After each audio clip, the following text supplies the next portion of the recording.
Welcome to the I-29 Moo U Dairy podcast. I-29 Moo University is a consortium of land-grant universities in Minnesota, Iowa, South Dakota, and Nebraska. This podcast covers timely news, information, and research for today's dairy industry.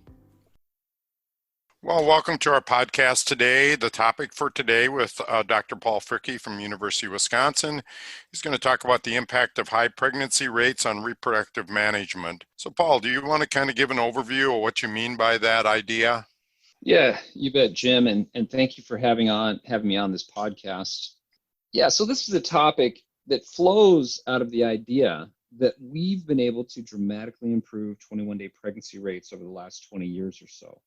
So looking at an average 21-day pregnancy rate in 1998 of about 14%, today we have pregnancy rates that get into the 30s and maybe even the low 40% range.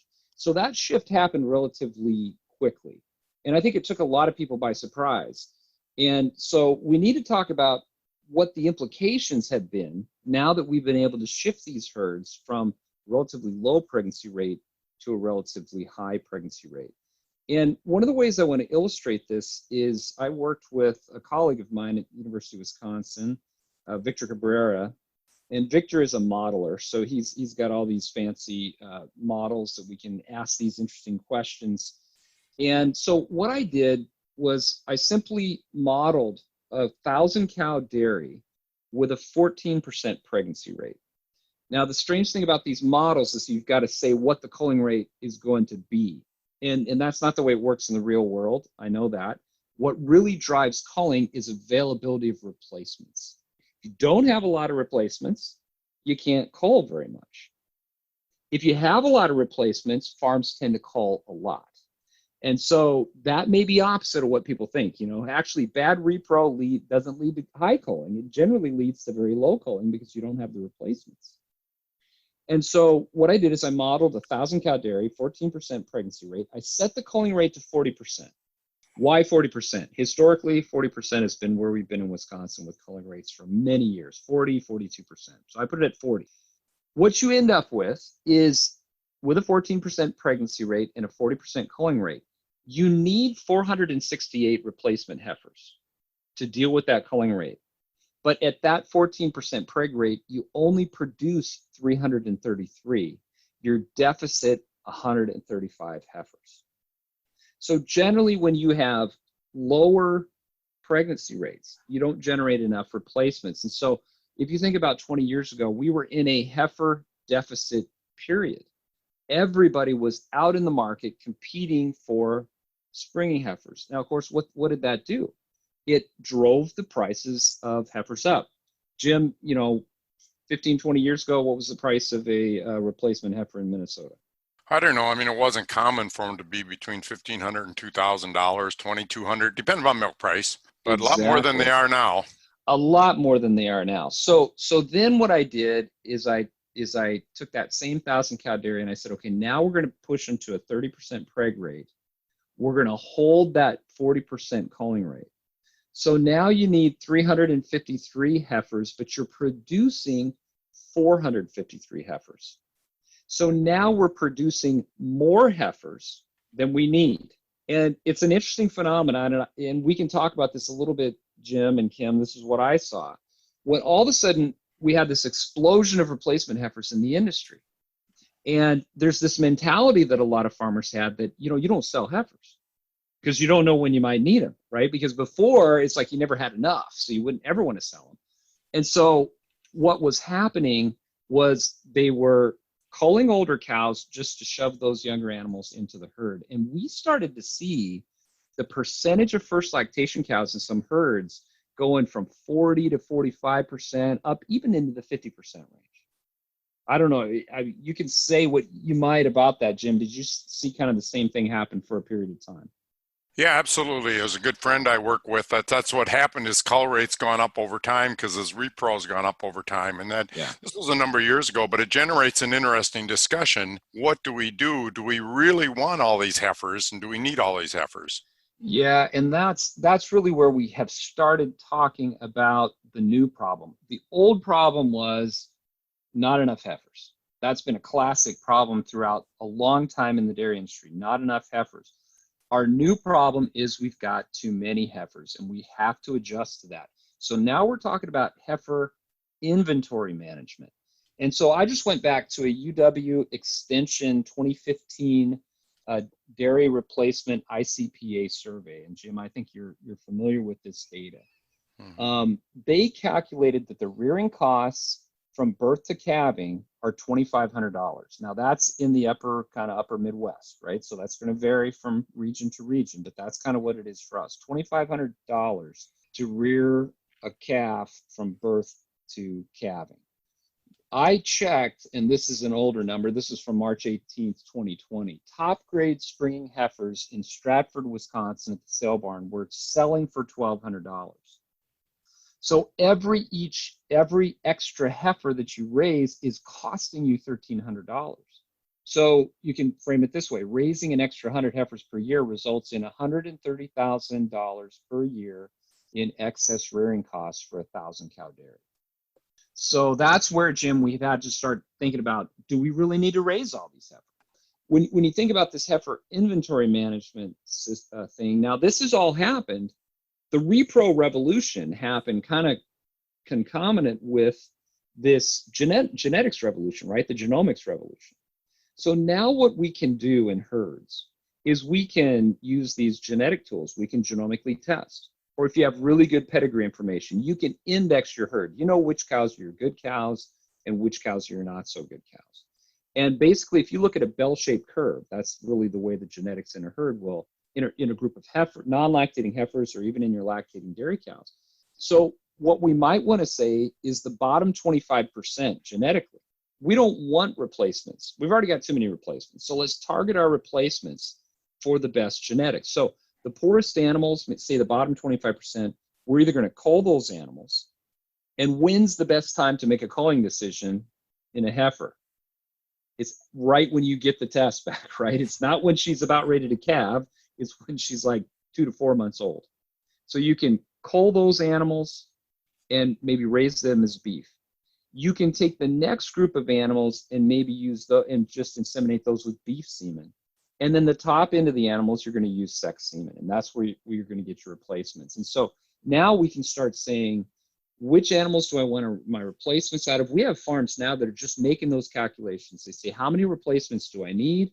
I know which are my best animals. I know how many I have to breed per month, or how many calves I need to get out of these animals using sex semen per month to keep up with whatever the culling rate is. And this is even more exciting, now we can start to manipulate or manage the culling rate. For the first time, culling rate is not the whim of not being able to get cows pregnant and produce replacements. Now we're starting to see herds say, I want a 25 or 30% culling rate. I don't want a 40% culling. And now we can do that. So everything has dramatically shifted in the industry. And I just want to also reiterate that all of this is predicated on the fact that we can have now 30% preg rates instead of 14% preg rates. And it's because of the tools and technologies that we have that allow for that. So we've got now the electronic heat detection systems, we have the fertility programs, those together, we can drive this thing. Now we've got more heifers. Now we can start to do heifer inventory management. Now we can use sex semen, beef semen. We can control this thing a lot better. And so one of my grad students, Megan Lauber, she's working in this area with sex semen. And so she went to AgSource and she got data from 2006 to 2020 on the proportion of inseminations in Holsteins. Now, this is all Holstein females. Proportion inseminated with conventional semen, with sex semen, and with beef semen. And I wish I could show you the graph. It's an amazing graph, because if you look at sex semen across 2006 to say 2015, it's somewhere in the 8 to 10% range. But then all of a sudden, 2016, it was 9%, 2017, 13%, 2018, 15%, 2019, 19%, 2020, 20% of all breedings in Holsteins are sex semen.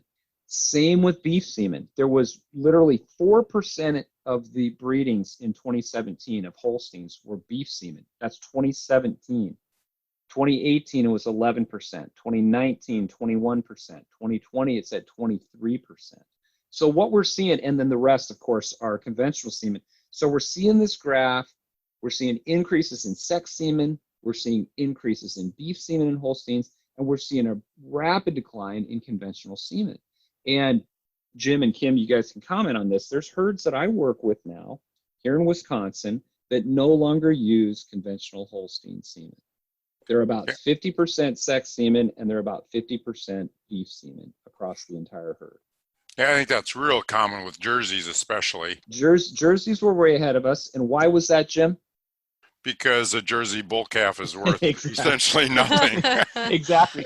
But Holstein bull calves aren't worth that much anymore. And I don't know whether the value of those Holstein bull calves is really ever going to come back.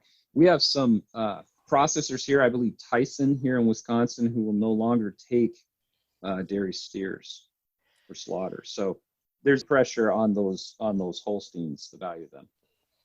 And I think this is a whole nother topic for discussion, dairy beef.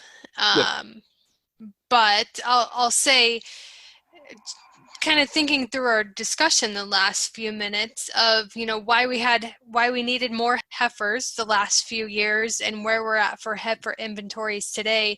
Culling has changed because of our heifer numbers. We now have sex semen for heifers and then beef semen. Where do you see us going in the future? Do you see sex semen in heifers staying? Do you see us backing off a little bit because our heifer inventory numbers are so great? What does that look like? It's a great question, Kim. And I think what we're going to see moving forward is dairies being extremely flexible, depending on market prices that drive these decisions and what's going on in their own herd. For example, my graduate student's working with a dairy here in Wisconsin on a heifer project. And she was telling me she'd be done with this project. We're using sex semen in heifers. We're doing an experiment. We can talk about that later maybe. And so she was progressing with this experiment. She was going to be done enrolling heifers. She was going to have enough heifers bred to sex semen to be done by the end of August. And all of a sudden she told me, well, it's not going to happen until the end of October. I said, why? What happened? Well, the farm is producing so many heifers, even using the sex semen that they were. Now they're breeding fewer of their heifers to sex semen. Before it was almost all of them. Now they're breeding some of their heifers to beef semen. So it slowed down the progress of her experiment. But that's how quickly I think these farms are going to be able to make these decisions and look, they're going to tighten down the margins for this inventory management as they get better at it. And so I think we're just going to see these things fluctuate as market prices fluctuate.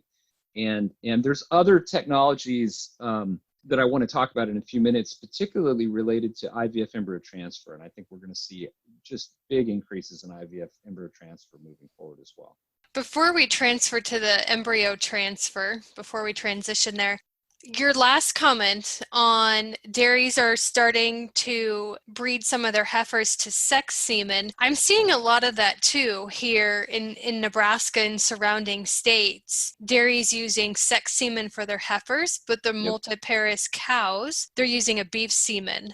Yep. And I think trying to help the heifer inventories there, but yet we have so many cows that are great high producing cows in their lactation, and with just the change in genetics over time, just better conception rates, service rates are improved. Do you see that continuing then too? Yeah, I think part of what we're talking about here plays into what I would call the high fertility cycle, which we'll talk about in a future podcast. And it's really the interaction between repro and nutrition, and what we're seeing in some of these herds. And I think it's a positive effect of those two things on each other that just continually drives things to get better. And we're seeing herds. I just did a talk for a group of nutritionists here in Wisconsin, and I said, what do you want me to talk about? And they said, tell us how these herds are getting such high pregnancy rates. We've never seen these high pregnancy rates before. And so I kind of walked them through some of these concepts, the development of fertility programs, heat detection systems, the high fertility cycle, all these things together. Obviously, there will be a limit to where we can go with repro, but we're really making big strides as we move forward. It's exciting to see herds that are doing so well. It's, to see this done at scale, it's just kind of an amazing thing. And the nutritionists agreed with me that nutrition is a lot easier in a herd with good repro. They all kind of chuckled when I said, would you rather work with a herd with good repro or bad repro? They all pretty much uniformly agreed that good repro makes everything a lot better. Yeah, it's just been amazing this over the last 20 years. How many now, there used to be the discussion about buying replacements, as you mentioned, but now it's how many beef cows, what crosses should we be using? Should we be considering putting beef embryos in? It's just, repro and genetics are talked about a lot more on farms than even 5 or 6 years ago. And I think, again, that's what's happened, Jim, is I think the reproductive revolution has happened. I think all these technologies have there's a confluence of all these technologies that have kind of hit us at the same time. And I think people are just feeling their way through how to get this kind of thing implemented on their farm and get it to work. I know the AI companies are working hard at helping mentor farms through this, the veterinarians out there that are doing this as well. We're trying to get those kinds of things, what we have to offer at the university as far as research and looking at these things economically. It's a very exciting time to be involved with repro because of so much is going on right now. I wanted to get into a little bit of new information, if I can, Kim, about the whole sex semen thing that I think your listeners will be interested in. And just want to walk through the concepts here. So the ability to sex semen has been around for a long time. The idea has been around for a long time. And it's based on the fact that the X chromosome has 4% more DNA than the Y chromosome. Okay, so the Y chromosome is smaller. So essentially, there's a difference in total DNA between a sperm that is X-bearing versus Y-bearing.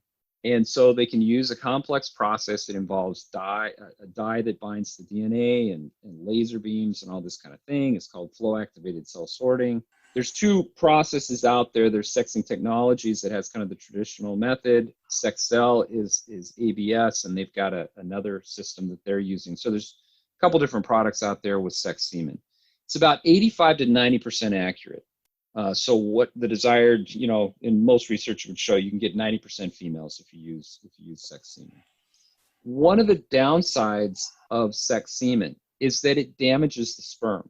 And so you're going to see lower conception rates with sex semen compared to conventional semen in randomized controlled studies.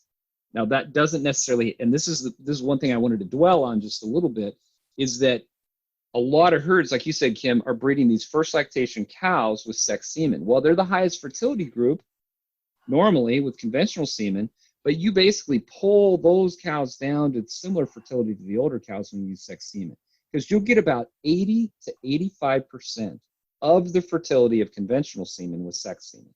So a person looking at their breeding codes would just say, look, sex semen is every bit as good as conventional semen, but you're crossing that across two different fertility groups, right? So the misconception is that there's no decline in fertility with sex semen. Any randomized controlled study will show that you'll get 80 to 85% of the fertility of conventional semen. So that's just one little thing I wanted to put out there. Now, because so much sex semen is used in the industry, a lot of people have looked into the question of, do I need to breed cows at a different time relative to estrus or ovulation with sex semen? Maybe we can optimize fertility. And there's a couple studies that were done using heat detection systems that appeared that inseminating later relative to the onset of activity yielded higher fertility. So there's a big concept that's out there right now that we need to breed cows a little bit later with sex semen. But that data has mostly been generated based on increased physical activity. What we've shown in a study is that as milk production increases, the interval from the onset of activity to ovulation also increases. So it may appear that breeding cows a little bit later, especially high-producing cows, would be a little bit better. So to test this hypothesis, this idea that breeding later is better, we used a timed AI system to do that. And the way we did this on 3 farms, 3 participating farms. Actually, one was in Nebraska, one was in Ohio, and one was in Wisconsin. And these are farms anywhere from 6,600 cows to 1,800 cows, good farms, relatively high milk production. So only first lactation cows. That's all we looked at because that's where most of the sex semen is being used. So we had 730 total first lactation cows that were bred to sex semen. And what we did is we looked at a double offspring program for first breeding. And what we did was we changed the timing of that last GnRH. Normally we give that last GnRH in the afternoon and we breed the next morning. That gives us a 16-hour time period between the last generation time to AI, which is kind of optimal for conventional semen. So that's our control group. The treatment group, what we did is we moved that last GnRH to the morning. So that gives us a 24-hour time interval from the last GnRH time to AI, which is essentially, if you think about it, breeding later relative to ovulation. And it ends up that if you look at the conception rates in that study, it was a 50% conception rate if you inseminated the cows using the traditional method, kind of that 16-hour interval. If you extended that interval from G2 to time to AI, it was 44%. So it was minus 6 percentage points. So we kind of concluded in this study a couple things. When you control the timing of insemination, it does not look like breeding later is better. Okay. And so what we recommend, if you're using timed AI, like a double offspring program in your first lactation animals, you want to breed those animals just like we normally recommend. Last GnRH in the afternoon, breed them the next morning with that timed AI. So it's kind of an interesting data set. I think it's kind of important. It's coming out in the Journal of Dairy Science. My grad student, Megan, who did this project, actually just won a student award. Can you comment, there's some companies now making higher dose sex semen that they think the fertility isn't going to be as reduced. Are you familiar with that, or have you looked at it, or what's they call comments on that? Yeah, they call that 4M. I don't think the problem, based on most of the data with sex semen, is a compensatory problem. And what compensatory means is that fertility problems can be overcome by adding more sperm, okay?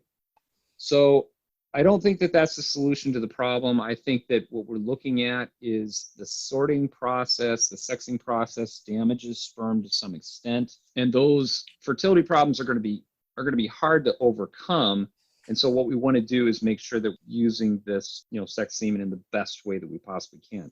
Now, briefly, my graduate student, Megan, has a second project she's working on with non-lactating heifers. So we're looking at setting heifers up on like 5-day cedar sync protocol versus giving them prostaglandin and breeding to estrus. So it's going to be, I'm not ready to talk about that data yet, but we'll be coming out with it probably, I would say early in 2021, the data will be done and analyzed. So we'll be talking about that. But again, with heifers, I think, Kim, one of the topics we wanted to at least touch on is what about breeding heifers? And, I think there's a couple mistakes being done with these non-lactating heifers. And one is calving them too early.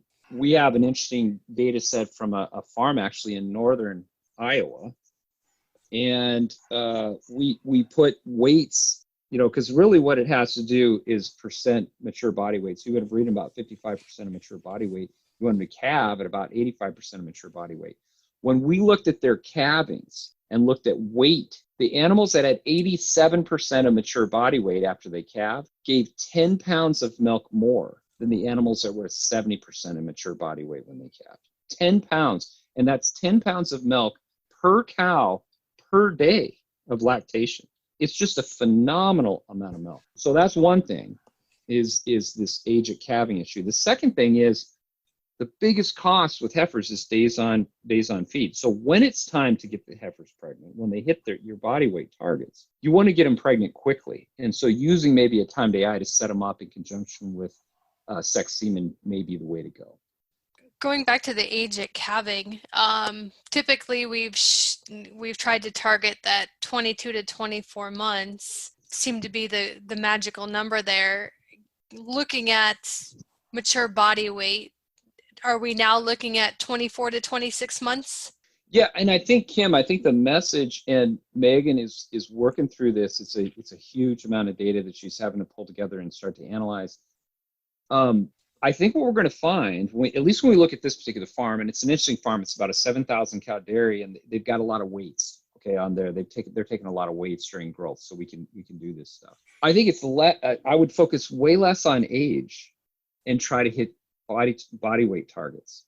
That's what's, I heard data sets going to show that it's not about age. So I think age can be misleading. And I wouldn't use age, because heifers can gain 1.9 pounds a day, or they can gain 1.6 pounds per day. And you project that out across growth, it's at the same age, they're going to be lots different, right? And so I think it's going to be more about percent mature body weight. And I think that, how do you know what the percentage, well, how do you know what the mature body weight is in your herd? Well, you have to weigh cows. You can't, and it's not the average weight of your cull cows, right? You got to go into cows at about 60 days post-calving and weigh a bunch of third and fourth lactation animals and figure out what your mature body weight is. And then you get your target, and you have to get those heifers to that target. And I think what we're going to see, we've talked about on the cow side, how much better we've gotten with repro. I think we have a long way to go in these heifers. I think there's a lot of things that we can do to really tighten up and get these heifer programs going a lot better. I want to switch gears for a second. Let's talk about in vitro fertilization and embryo transfer. Yep. What are we seeing there? What are some new advances on that front? Yeah, so here in Wisconsin, we have a lot of IVF embryo transfer going on. And one of the reasons for that is we have the AI companies here. And so AI companies want to generate these IVF embryos, and they want to put them in. That's their next generation of bulls that they're trying to prove. And so they'll pay herds to put those embryos in to heifers. One of the problems with IVF embryo transfer is we tend to see higher rates of pregnancy loss. If you look at pregnancies per embryo transfer, the numbers look pretty good, okay? But the losses from the first preg check, which is around 30 some days, to the second preg check, which is about 60 some days, can be double or triple what we normally see. They can be in that 20% range. So they're not normal. And I had a grad student that did an experiment. All these embryos were put into heifers after they were synchronized with a 5-day cedar sync program. If you don't know what that is, go to the DCRC website, look up the 5-day cedar sync program. But it's a synchronization system. And what we did is we split the heifers into two groups. They either got 2,000 IU of HCG at embryo transfer, or they served as controls. Now, we thought maybe we could increase fertility. We could increase pregnancies per ET. That didn't happen. What we saw was a decrease in pregnancy loss for the animals that received HCG at the time of embryo transfer. So that was kind of exciting. It really wasn't what the experiment was designed to do. And we're going to look at this in a larger study to try to repeat it. My colleague Milo Wiltbank has similar data. And I think the industry is starting to do that. Now, that's one aspect. So we're trying to work on these IVF embryo transfer pregnancies to get those better. But Jim, you had mentioned an interesting phenomenon. And that is that there's a group now that is trying to develop high yield, high output systems to create beef embryos, IVF embryos. And those are on the market now. They call these things sim vitro herd flex. And so rather than using beef semen on dairy animals and creating, a crossbred calf, which there's some problems with, not a lot of problems, but there are some problems with it. They're going to try to get the cost of embryos by mass producing them down into that, whatever, I'm not going to say $1 range. I think you have to get those embryos cheaper for this to really go, but I think they can probably do it. But I think what we're going to see, Jim, is a big increase in IVF beef embryos transferred into dairy cows. And so I think, heads up, we're going to start seeing that happen.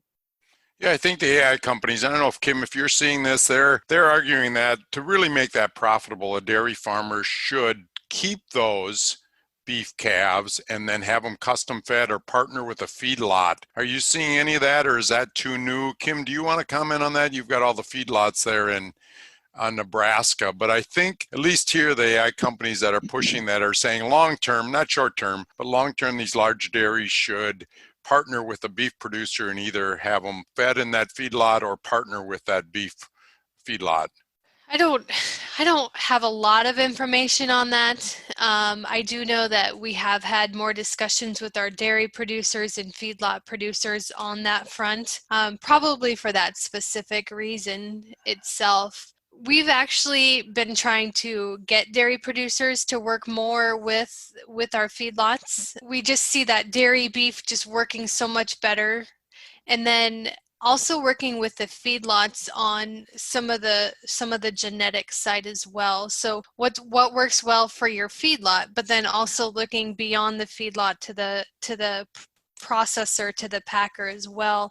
What do you need from the meat side of everything for dairy beef? Yeah, Jim, and I think I agree, but with both of you, I think that what you said, Jim, is what people have to do. I think they have to start partnering. There are groups that will feed out these crossbred calves. If you use portfolio sires that they are looking for, and so they can kind of guarantee the quality of those particular animals and the growth characteristics and those kinds of things. But this is a new area, and I think there's a lot of research that needs to be done on sire selection and those kinds of things, breeds. For getting that to go, and we're in the early stages of that, and I think it'll continue. Yeah, it's sure an interesting concept.